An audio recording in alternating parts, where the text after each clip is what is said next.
नमस्कार, आप देख रहे हैं इंडिया हेडलाइन 24 न्यूज और आपके साथ मैं हूं ममता सिंह। चलिए नजर डालते हैं दिन भर की खास बड़ी खबरों पर। खबर रीवा जिले से, जहां पटवारी चयन परीक्षा को लेकर सवाल खड़े किए जा रहे हैं। एनएसयूआई ने मध्य प्रदेश के मुख्यमंत्री शिवराज सिंह चौहान और उनकी सरकार पर जमकर निशाना साधा। एनएसयूआई ने पत्रकार वार्ता का आयोजन कर कहा कि मध्य प्रदेश देश का नंबर 1 प्रदेश है, जहां सबसे ज्यादा शिक्षा घोटाला हुआ है। व्यापम घोटाले के बाद पटवारी चयन परीक्षा का ये घोटाला उजागर हुआ है। दरअसल आपको बता दें कि पटवारी चयन परीक्षा में ग्वालियर के निजी महाविद्यालय में परीक्षा देने वाले 7 विद्यार्थी टॉप 10 में महाविद्यालय के संचालक भाजपा के विधायक हैं, जिन पर आरोप है कि भ्रष्टाचार किया गया है। पत्रकार वार्ता का आयोजन कर एनएसयूआई के अध्यक्ष पंकज उपाध्याय ने बताया, जो विद्यार्थी इंग्लिश में हस्ताक्षर नहीं कर पा रहे हैं, 25 में से 25 अंक कैसे ला सकते हैं? एक ही कॉलेज के 7 विद्यार्थी टॉप 10 में कैसे शामिल हो सकते हैं? आप लोग कुछ प्रश्नवार्ता कर रहे हैं, क्या मामला है? सबसे पहले तो मैं देश के चौथे स्तंभ आप सभी को पत्रकारों को धन्यवाद देता हूं कि आप सब लोग यहाँ आए। और जो पटवारी चयन का घोटाला है, एक्चुअल में क्या है कि मध्य प्रदेश का पूरे घोटाला का जो राजा है वो शिवराज सिंह चौहान जी है। क्योंकि वह एक तो पहले व्यापम घोटाला, उसका नाम बदला, उसके नाम बदलने के बाद फिर से घोटाला।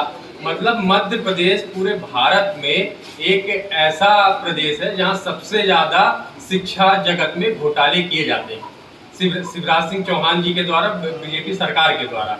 चाहे वो व्यापम वाला घोटाला रहा हो, अभी तत्काल में ही पटवारी परीक्षा का घोटाला किया गया कि एनआरआई कॉलेज ग्वालियर, जो कि बीजेपी विधायक का कॉलेज है, उसी विद्यालय में टॉप 10 में जो आए उसमें 7 छात्र उसी विद्यालय के थे, और जिन्होंने अपनी दस्तखत हिंदी में करी थी और 25 में 25 अंक उनको अंग्रेजी में दिए जाते हैं। जो दस्तखत हिंदी में करा वो अंग्रेजी में 25 अंक कैसे प्राप्त कर सकता है?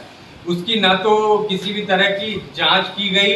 सिर्फ शिवराज सिंह चौहान जी ने कल ये घोषणा की कि अभी इस परीक्षा को स्थगित किया जाता है जो एनआरआई कॉलेज में हुई। इतने सारे लाखों हजारों की संख्या में प्रदेश के छात्रों ने एक साल भर मेहनत करके पटवारी परीक्षा की तैयारी की।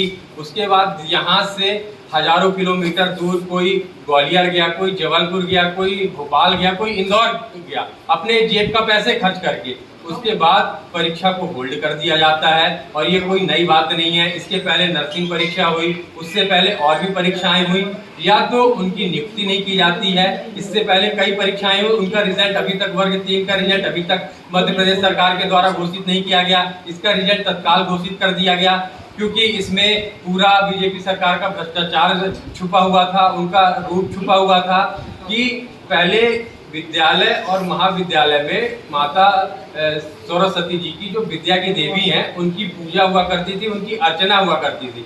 सभी छात्र उनकी पूजा करते थे कि हम अच्छे नंबर लाएं, प्रदेश में हमारी अच्छी रैंक आए। पर अब बीजेपी शासन में जो उनके महाविद्यालय है उसमें धन लक्ष्मी जी की पूजा की जा रही है। जो जितनी मोटी रकम लाएगा उसको उतना पहला स्थान दिया जाएगा। ये हाल बीजेपी सरकार में है कि जो जितनी मोटी रकम लाएगा उसको प्रदेश में उतना स्थान दिया जाएगा। क्या वही तो बात मैं कह रहा हूँ ना कि सरकार ने जो एनआरआई कॉलेज में सारे जो परीक्षार्थी परीक्षा दिए थे उनको होल्ड कर दिया गया।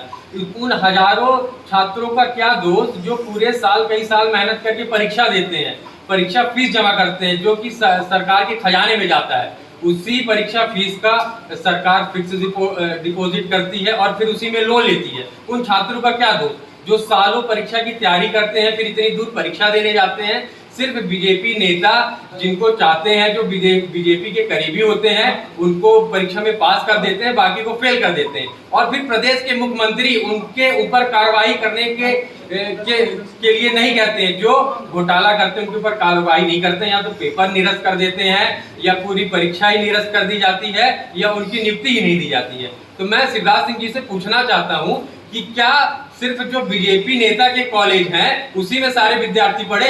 मैं तो कहूंगा राजेंद्र शुक्ला जी भी रीवा में एक अपना कॉलेज खोल लें अपने नाम से, और सारे रीवा जिले के छात्र राजेंद्र शुक्ला जी के कॉलेज में पढ़े, अगर उनको देश में टॉप करना है और परीक्षा में पास होना है। चाहे वो पटवारी की हो, चाहे पुलिस की हो, चाहे नर्सिंग की हो, चाहे जो परीक्षा हो। क्योंकि बीजेपी नेता का चाल चरित्र उजागर हो रहा है।